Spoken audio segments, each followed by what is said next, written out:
MNS జాతీయ వైద్యుల దినోత్సవం సందర్భంగా మేడ్చల్ మల్కాజ్గిరి జిల్లా గట్కేసర్ సర్కిల్ చౌదరిగూడలోని Surabhi hospital orthopedic surgeon doctor Praveen ను democratic senior citizens welfare association ఘనంగా సత్కరించింది. అసోసియేషన్ ప్రధాన కార్యదర్శి ఆలావందర్ వేణుమాధవ్ మాట్లాడుతూ వైద్యులు సమాజానికి అందిస్తున్న సేవలు అమూల్యమని, భారతరత్న డాక్టర్ బీదన్ చంద్రరాయ్ సేవలకు గుర్తింపుగా ప్రతి సంవత్సరం జూలై 1న జాతీయ వైద్యుల దినోత్సవాన్ని నిర్వహిస్తున్నట్లు తెలిపారు.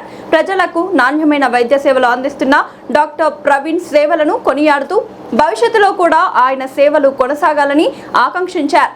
సత్కారానికి స్పందించిన డాక్టర్ ప్రవీణ్ అసోసియేషన్ అధ్యక్షులు, సభ్యులకు కృతజ్ఞతలు తెలిపారు. ఈ కార్యక్రమంలో బంగారు రాజయ్య, రాజనర్సు, కొట్టె మల్లయ్య, లక్ష్మీనారాయణ, బీరయ్య, ఎండి రఫీక్, ప్రభాకర్, సత్యనారాయణ, మల్లేష్, సీనియర్ సిటిజన్లు, స్థానిక ప్రముఖులు పాల్గొని డాక్టర్ ప్రవీణ్ ను అభినందిస్తూ జాతీయ వైద్యుల దినోత్సవ శుభాకాంక్షలు తెలిపారు.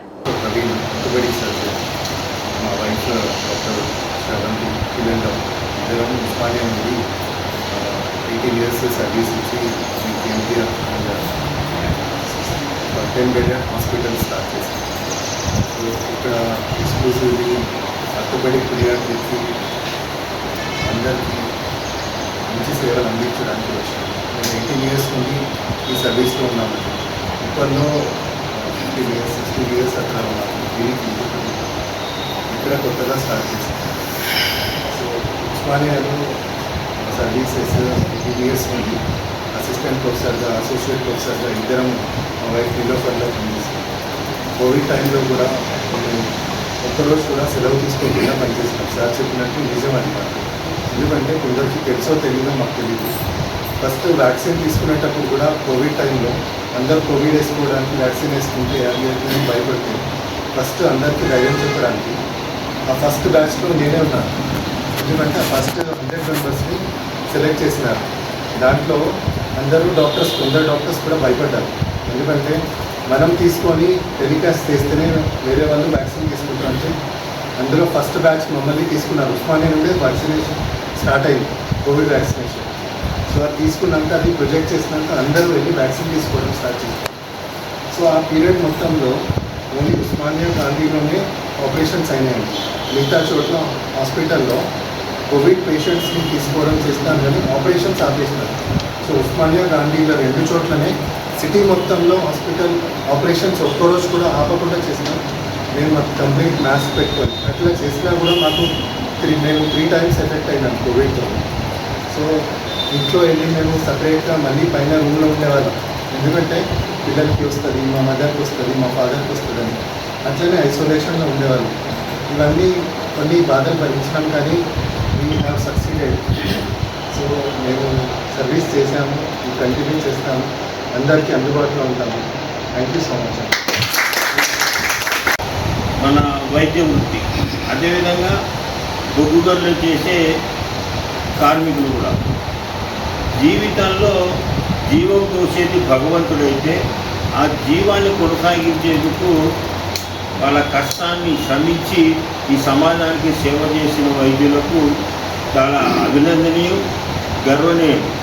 సహజంగా వైద్యు నారాయణ అంటారు. వైద్యుడు నారాయణతో సమానం. ఈ సమాజంలో మనకు పుట్టినప్పటి నుంచి జీవితాంతము మనకు ఆరోగ్యం గురించి కానీ, అదేవిధంగా మనకు ఆరోగ్యము అనారోగ్యం ఉన్నా సరే, లేక పరిశుభ్రత గురించి కానీ, మనకు ఆరోగ్య సమస్యలకు ఎల్లవేళలా సూచనలు ఇస్తూ మనకు వెన్నంటి ఉండి, అంటే తల్లిదండ్రులు ఏ విధంగా మనకు విద్యాబుద్ధులు నేర్పుతారు, తల్లిదండ్రులు కేవలం విద్యాబుద్ధులు నేర్పుతారు, కానీ వైద్యులు మాత్రము జీవితాంతం మనం వెన్నంటి ఉంటూ మనకు చేదోడుగా ఉంటూ ఈ సమాజంలో మనము జీవితాంతం మనం కొనసాగించేందుకు వీళ్ళు ఎంతో చేస్తుంటారు. ముఖ్యంగా కరోనా సమయంలో వీళ్ళు చేసిన కృషిని మనం మాటల్లో చెప్పలేము. ఎందుకంటే తన ప్రాణాలను పణంగా పెట్టి ఈ కరోనా మహమ్మారిని పారదొరిన వైద్యులకు చాలా గొప్ప విషయం.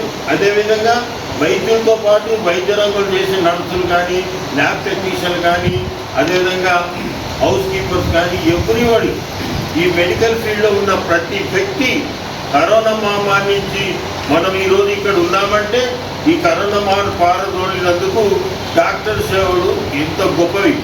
వాటిని జీవితాంతము ఆ కరోనా నుంచి మనం వెళ్ళి ఈ 2020 నుంచి 2026 వరకు మనం ఈ జీవితాన్ని కొనసాగించడం అంటే ఇది మన బోనస్ లైఫ్ లాంటిదే. వీళ్ళు లేని మనం లేవు. ప్రతి వాళ్ళు ఏదో చెప్తుంటారు, పోలీసులు కానీ టీచర్లు కానీ ఉపాధ్యాయులు అందరూ చెప్తుంటారు. కానీ కష్టం వచ్చుకునే ఆదుకునే వ్యక్తి మాత్రము వైద్యులు మాత్రమే. కానీ సమాజంలో కొన్ని రుగ్మతలు జరుగుతున్నాయి. వీళ్ళు ఎంత కృషి చేసినా సరే కొన్నిసార్లు చికిత్సలో డిస్టర్బెన్స్ జరిగినప్పుడు మన యొక్క ప్రజలు వీళ్ళ మీద దాడులు చేయడం, హాస్పిటల్ ధ్వంసం చేయడం. వీళ్ళు కూడా తగ్గడం మనుషులే. దైవ రూపేణ మనుష్య రూపేణ దైవం అన్నట్టుగా ఈ వీళ్ళు కూడా మనుషులు కూడా దైవం కాకుండా కానీ వీళ్ళు మనుషులే. కాబట్టి ఈ యొక్క వృత్తికి మనం వెళ్ళవేళ కృషి చేయాలని, డాక్టర్లను గౌరవించాలని ఈ యొక్క జాతీయ వైద్య దినోత్సవం సందర్భంగా మేము గర్విస్తున్నాం.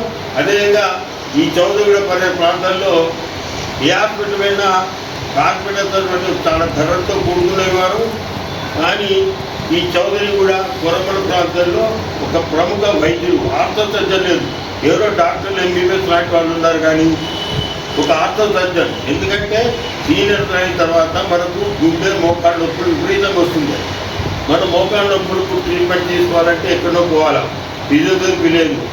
కాబట్టి ఈ చిన్న గ్రామంలో ఇలాంటి సేవలు అందించిన ప్రవీణ్ గారికి మా అసోసియేషన్ తరఫున ధన్యవాదాలు.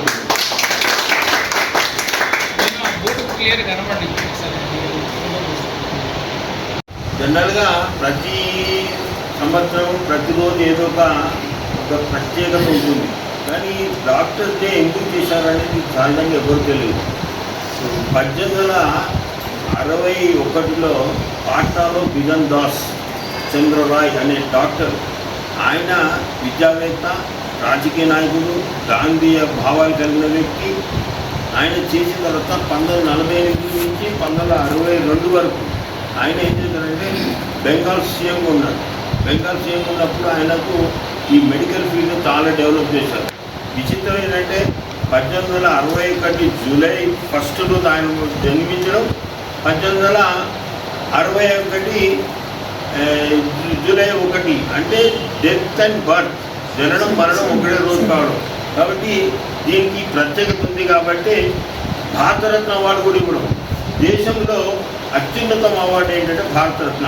అన్నట్టు భారతరత్న అవార్డు గ్రహీత బిజన్ దాస్ గారు ఈ ప్రజలకు సేవ చేయడము, పేదలకు సేవ చేసినందుకు గుర్తించి ప్రభుత్వము ఈరోజు ఆయన మరణము జననం ఒకటే రోజు కావాలి కాబట్టి ఆ రోజు జాతీయ వైద్య దినోత్సవం జరుపుకోవాలని ఇక్కడి నుంచి జరుపుతున్నారు. కాబట్టి దేశంలో ప్రతి చోట ఈ యొక్క డాక్టర్స్ డే జరుపుకుంటారు. డాక్టర్స్ డే జరపడం పూర్వముఖులు కాకుండా వాళ్ళ సేవలు గుర్తించేందుకే మనకు నిజమైన నివాళి వాళ్ళకు బిజన్ దాస్ గారికి హ్యాట్స్ ఆఫ్ చెప్పాలని కోరుకుంటూ అవకాశం